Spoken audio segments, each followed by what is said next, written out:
Shin ka taɓa ganin wata waƙa ko guntun kilif na waƙa wanda kake son sanin sunan waƙa ko kuma sunan mawaƙin da ya yi ta?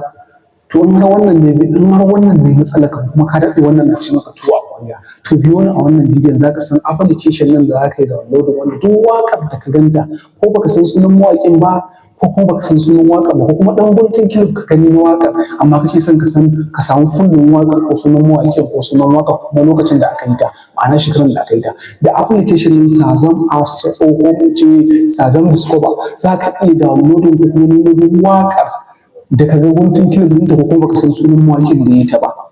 Kuma wannan Shazam apps ɗin akwai shi a cikin Play Store akwai shi kuma a cikin App Store.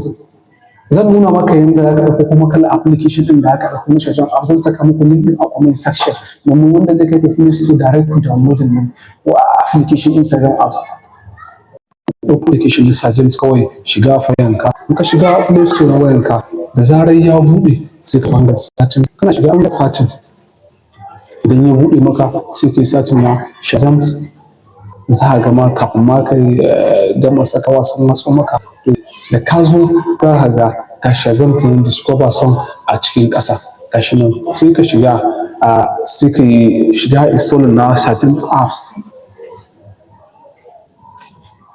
gashi nan za ku gan shi na pending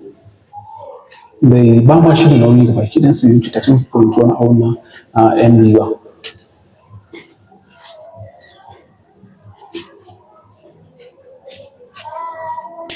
Yawwa to kun ga ya gama download ya gama ɗaukowa da ya gama gashi na yin install zai installing a cikin waya sai ka buɗe shi.